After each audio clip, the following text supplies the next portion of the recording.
बन्धुरात्मात्मनस्तस्य अनतमयि वात्मनाजितः आत्मनस्तु शत्रुत्वे वर्तितात्मयि शत्रुवत्। Chapter 6 verse 6 ध्यान योग Bhagavad Gita. Meaning, he who conquered his self by his very self, his self is the friend of his self. But for one who has not conquered his self acts like an enemy. मतलब वो जिसका mind उसके control में है, जिसकी senses उसके control में है, या फिर जिसने अपने माइंड को और अपनी सेंसेस को जीत लिया है, वो अपना खुद का सबसे बड़ा फ्रेंड है। बट फॉर वन जिसने अपने माइंड को नहीं जीता, जिसका अपने सेंसेस पे कंट्रोल नहीं है, वो अपना सबसे बड़ा दुश्मन। लॉर्ड कृष्णा ने भगवद गीता में ध्यान योग में ये बात कही थी। नमस्ते friends, I am Vijeta, your yoga coach again. Welcome to my channel Pinaki yoga. Today's video is regarding meditation, how to do meditation, what are the techniques to do meditation at a beginner level, from where you can start, कहाँ से आप शुरू कर सकते हैं, किस तरह से आप चेक कर सकते हैं कि आपका मेडिटेशन सही जा रहा है या नहीं। ये सब चीज़ें हम आज की वीडियो में डिस्कस करेंगे। To understand meditation we need to first understand what is the purpose of meditation. Purpose क्या है मेडिटेशन का, एम क्या है मेडिटेशन का, क्यों हम मेडिटेशन करते हैं, and why is it called the most powerful technique to control your mind and your senses. तो हम सबसे पहले देखते हैं कि क्या गोल है मेडिटेशन का।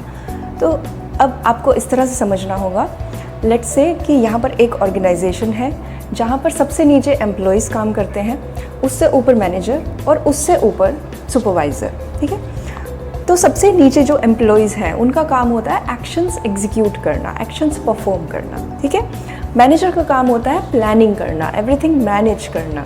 ठीक है, जो मैनेजर प्लानिंग करेगा वही एक्शंस एग्जीक्यूट होंगे एम्प्लॉयज़ के थ्रू। ठीक है, सुपरवाइज़र का काम क्या है? सुपरवाइज़र का काम है इन सब चीज़ों को ऑथराइज करना, डिसीजन लेना, और अकॉर्डिंगली ही प्लानिंग एग्जीक्यूट होगी सुपरवाइज़र के अकॉर्डिंग।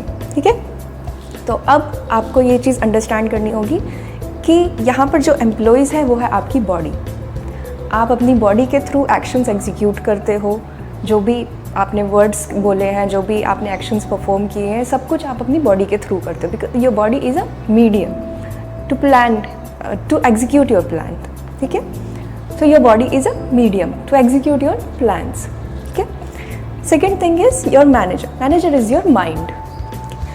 आपका माइंड ही सारी चीज़ प्लान करेगा, और हमारा माइंड हमेशा, उसके पास ऑप्शंस होते हैं बहुत सारे।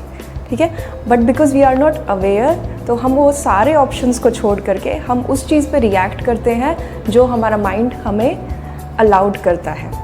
सुपरविजन मीन्स आप अलाउड करोगे अपने माइंड को कि माइंड को कौन से डिसीजन लेने हैं और क्या सही है और क्या नहीं है। बट अब प्रॉब्लम यहाँ पर क्या होती है कि ये सुपरवाइज़र और ये जो मैनेजर के बीच का कनेक्शन है, ये उल्टा है। ठीक है, हमारा मैनेजर ही सारे डिसीजंस ले रहा है, हमारा मैनेजर ही सुपरवाइज़र को बता रहा है कि ये करना है, और सुपरवाइज़र के अकॉर्डिंग फिर एक्शंस एग्जीक्यूट हो रहे हैं। ठीक है, तो आपको ये प्रोसेस को उल्टा करना है, समझना है इस चीज़ को कि किस तरह से हम कर सकते हैं इस चीज़ को, अपनी एक सुपरवाइजरी पावर को समझना है, और उस तरह से फिर अपने माइंड को एग्जीक्यूट करना है। ठीक है, सो दैट आपका माइंड आप पर कमांड नहीं करे, but you should be able to command on your mind. Okay, तो हमारा माइंड अभी क्या होता है कि हमारा माइंड सारे सेंसेस से इनपुट्स लेता है, और हमारे सेंसेस के अकॉर्डिंग ही हमारे एक्शंस परफॉर्म होते हैं। ठीक है, so there is no awareness about decisions, there is no awareness about reactions. So once there is awareness about reactions, then your supervisory power will be build up. अब जो सबसे पहली चीज़ हम समझने की कोशिश करते हैं वो हम समझते हैं मेमोरीज़। हमारा माइंड थॉट्स किस तरह से निकालता है? हमारे माइंड थॉट्स निकालता है हमारी मेमोरीज से, हमारे जितने भी पास्ट एक्सपीरियंसेस हैं, या फिर उन सबको कंबाइन करके एक फ्यूचर इमेजिनेशन बनाता है, और उस तरह से फिर हमें थॉट्स आते हैं। ठीक है, अब ये थॉट्स आते कैसे हैं, ये मेमोरीज़ कहाँ से आती हैं? तो हमारे ब्रेन का एक नेटवर्क सिस्टम होता है जिसे हम कहते हैं DMN, default mode network. Default mode network responsible होता है हमारी ब्रेन की स्कैनिंग के लिए, ब्रेन की स्कैनिंग करके उसमें से पास्ट मेमोरीज़ निकालता है, उन सब इम्प्रिंट्स को ऐड करके एक फ्यूचर इमेजिनेशन क्रिएट करता है और इसी तरह से हमें थॉट्स आते हैं। ठीक है, अब हमारा ब्रेन ये मेमोरीज़ बनाता कैसे है? फर्स्ट ऑफ ऑल हमारा ब्रेन इनपुट लेता है हमारी सेंसेस से, हमारी आइज़, नोज़, स्मेल, हमारी टच, हमारी स्पीकिंग, हमारे वर्ड्स, हमारी लिसनिंग एबिलिटी, इन सब चीज़ों से हमारा ब्रेन एक इनपुट लेता है और ये सारे इनपुट एक जगह पे नहीं जाते हैं। ये सारे इनपुट्स ब्रेन के अलग अलग सेंटर्स पे जाते हैं। लाइक आप कोई भी चीज़ देखते हो तो वो चीज़ देखने के बाद आपके ब्रेन के विजुअल सेंटर को हिट करती है। ठीक है, आप कोई भी चीज़ सुनते हो तो वो साउंड सुनने के बाद आपके ब्रेन के साउंड सेंटर को हिट करता है। तो इसी तरह से हमारे ब्रेन के अलग अलग सेंटर्स हैं जो अलग अलग चीज़ के लिए रिस्पॉन्सिबल हैं। लॉजिकल सिस्टम के लिए अलग ब्रेन का सेंटर रिस्पॉन्सिबल है, इमोशंस के लिए अलग ब्रेन का सिस्टम रिस्पॉन्सिबल है। ये सारे सिस्टम से एक ब्रेन का सिस्टम होता है जो इन सारी जगह से इम्प्रिंट्स उठाता है, इन सारी जगह से डेटा उठाता है और सबको उठा के मर्ज कर देता है और फिर हमारे सामने एक पिक्चर प्रेजेंट करता है। That's why we are able to create memories. और वो ब्रेन का फंक्शन करता है, उस ब्रेन के पार्ट को हम कहते हैं hippocampus. Hippocampus is responsible to create new memories, to build new memories and for your past memories. जितनी भी थॉट्स आपके दिमाग में आती हैं वो सब हिपोकैम्पस की वजह से आती हैं। Hippocampus is able to create all this. और डिफ़ॉल्ट मोड नेटवर्क होता है जो हिपोकैम्पस की हेल्प से ये सारी चीज़ों को स्कैन करता है और फिर हमें दिखाता है। अब हम समझने की कोशिश करते हैं कि इमोशनल सेंटर हमारा किस तरह से काम करता है। अब अगर आप अपनी आइज़ क्लोज करो और अपनी मेमोरीज़ को रिकॉल करने की कोशिश करो तो what you will find out, I will tell you what you will find out. So you will find out कि आपकी जो सबसे रीसेंट मेमोरी है या जो सबसे पास्ट की मेमोरी है, जो सबसे पास्ट की मेमोरी अगर आप उस पर ध्यान दें तो हमारी मेमोरीज़ क्रिएट होती हैं जहाँ पर हमारा सबसे ज़्यादा इमोशनल कनेक्शन होता है। ठीक है, जहाँ पर हमारे इमोशंस बहुत ज़्यादा अटैच्ड होते हैं वो मेमोरीज़ हमें ज़्यादा याद रहती हैं रेदर देन जहाँ पर हमारे इमोशंस नम होते हैं या नल होते हैं या ज़ीरो इमोशंस होते हैं। ठीक है, तो जहाँ पर हमारे इमोशंस स्ट्रॉन्ग होते हैं वो पार्ट हमें लाइफ का ज़्यादा याद रहता है, ज़्यादा मेमोराइज रहता है। अब ऐसा किस लिए होता है? ऐसा इसलिए होता है क्योंकि जो हिपोकैम्पस है, हिपोकैम्पस जो एक स्टोरी क्रिएट करता है, जो मेमोरी क्रिएट करता है आपके दिमाग में, उसके जस्ट साइड में छोटा सा एक बैठा हुआ होता है amygdala. Amygdala is responsible for your emotions. जब भी आप कोई स्ट्रॉन्ग इमोशन फील करते हो like pleasure, happiness, sadness, crying, कोई भी ब्रेकअप, कोई भी स्ट्रॉन्ग इमोशन जब आप फील करते हो तो ये एमिगडाला बहुत हाई फ्रिक्वेंसी पे एक्सेलरेट होता है। ठीक है, इस एमिगडाला में बहुत हाई इम्पल्सेस होती हैं जो क्या करती हैं, आपका जो हिपोकैम्पस सेंटर है, ठीक है, जो जस्ट इसके बगल में बैठा हुआ है, हिपोकैम्पस सेंटर को हिट करती है और हिपोकैम्पस को बोलती है एक स्ट्रॉन्ग मेमोरी में कन्वर्ट करने के लिए उस पर्टिकुलर मोमेंट को, जिसकी वजह से we are able to create memories and we are able to create more strong emotional memories. ठीक है, this amygdala, this emotional center is responsible for all of your emotions, for your thoughts, for your fear, for your love, for your compassion, for your guilt, for your regret, for stress, anxiety, depression, for everything. This amygdala is responsible for all of your emotions.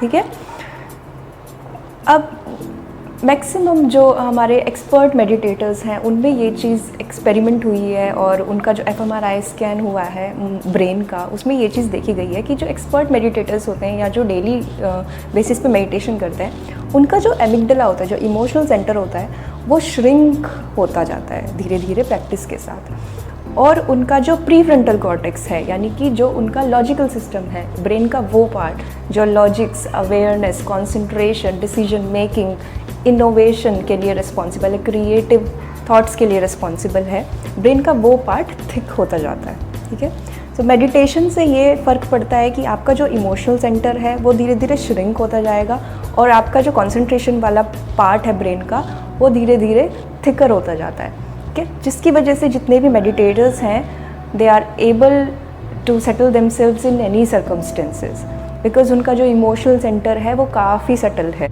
और connection जो होता है amygdala और बाकी brain centres के बीच में वो धीरे धीरे कम होता जाता है। तो जिसकी वजह से एमिगडाला एक बहुत ही वीक लेवल पर आ जाता है, जहाँ जनरल पॉपुलेशन में एमिगडाला यानी कि इमोशनल सेंटर इतने स्ट्रॉन्ग लेवल पर होता है that they are not able to settle down any of their emotions. अगर हमें गुस्सा भी आता है तो हमें एकदम से निकालना होता है सब कुछ। सो वहाँ पर ही जो एक्सपर्ट मेडिटेटर्स होते हैं उनके इमोशंस इतने सेटल डाउन होते हैं कि they can handle each and every emotion according to them. ठीक है, तो क्योंकि उनका जो एमिगडाला होता है, उनका इमोशनल सेंटर होता है, वो उनके कंट्रोल में होता है। Now next thing is pain. Pain किस तरह से काम करता है?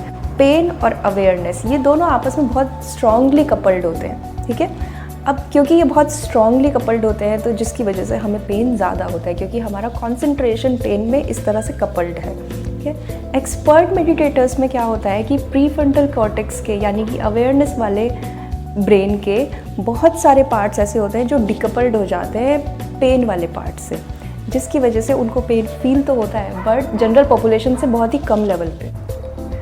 डिजीज़ के साथ मेडिटेशन किस तरह से काम करता है? वैसे तो बहुत ज़्यादा एविडेंस नहीं है कि किसी भी पर्टिकुलर डिज़ीज़ को मेडिटेशन ने प्रॉपर्ली बहुत जगह पे ठीक किया है, बट फिर भी बहुत जगह पे बहुत सारे एक्सपर्ट मेडिटेशन से और बहुत सारे लोगों में ये चीज़ देखी गई है, रिसर्च हुई है कि बहुत सारे लोगों ने अपनी बहुत सारी बीमारियों को ठीक किया है मेडिटेशन के थ्रू।